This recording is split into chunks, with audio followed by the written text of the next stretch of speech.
Salut les frontaliers, salut les frontalières. Aujourd'hui, je vais te poser une question directe.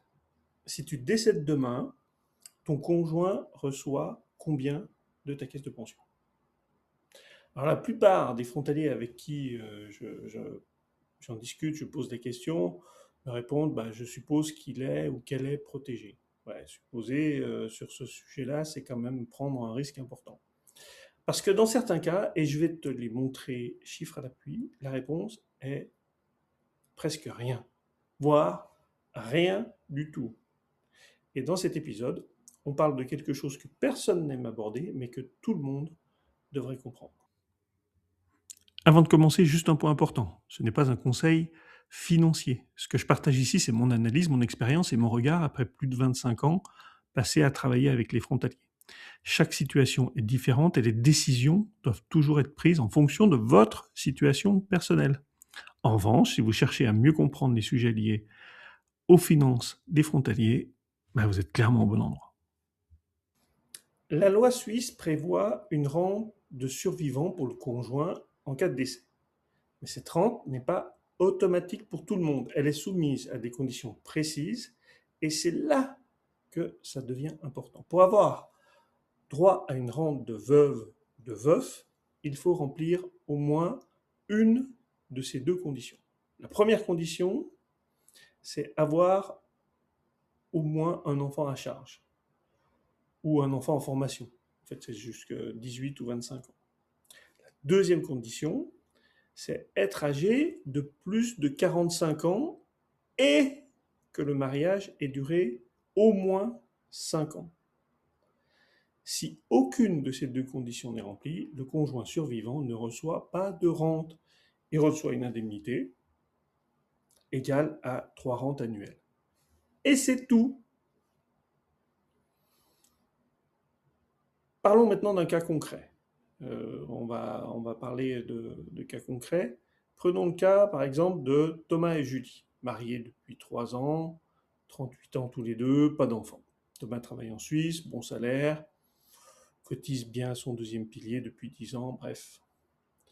Thomas décède brutalement. Julie remplit-elle les conditions? Non.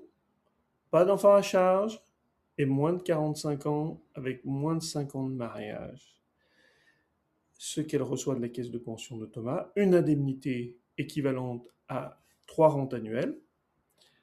Mais mettons que Thomas aurait eu droit à une rente de vieillesse de, je sais pas, 2 000 par mois, soit 24 000 par an. Julie reçoit 3 fois ce montant, 72 000 francs, en une fois, et c'est terminé.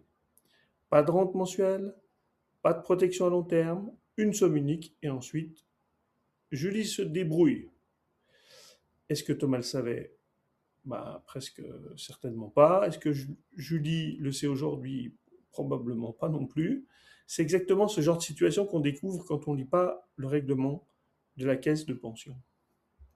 Deuxième cas, et celui-là, il me tient particulièrement à cœur, parce qu'il concerne énormément de frontaliers, de jeunes frontaliers. Marc et Sophie, en couple depuis 7 ans, pas mariés, ils vivent ensemble, partagent tout, le loyer, les projets, la vie, bref.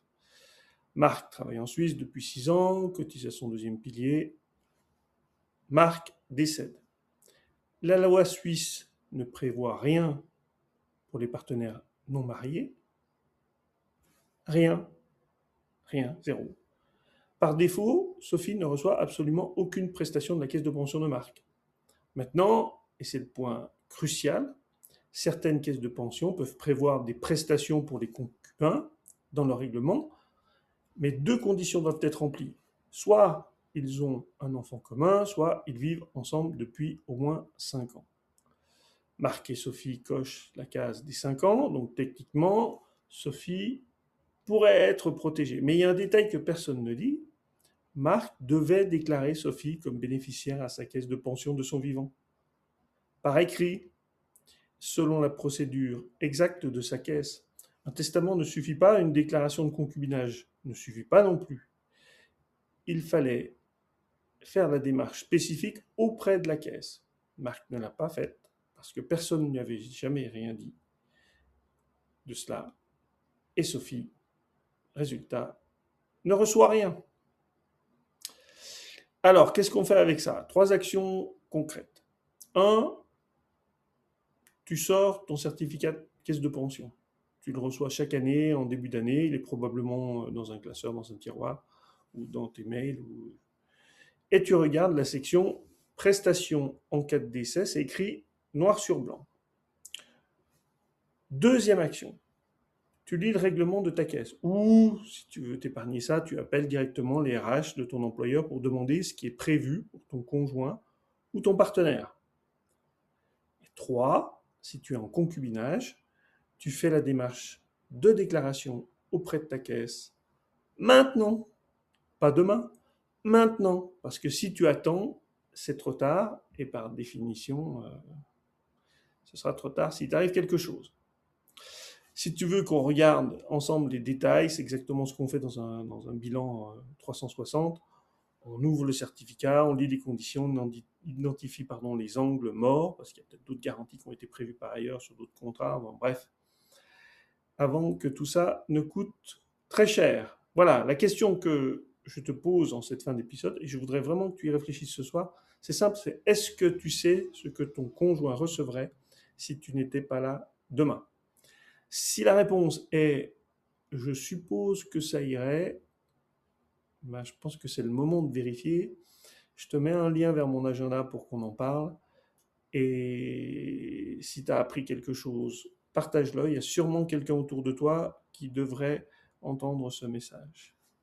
Allez, je te dis à bientôt. Rendez-vous chaque mardi à 12h15 dans la hotline des frontaliers. Et comme on dit chez nous, Harvey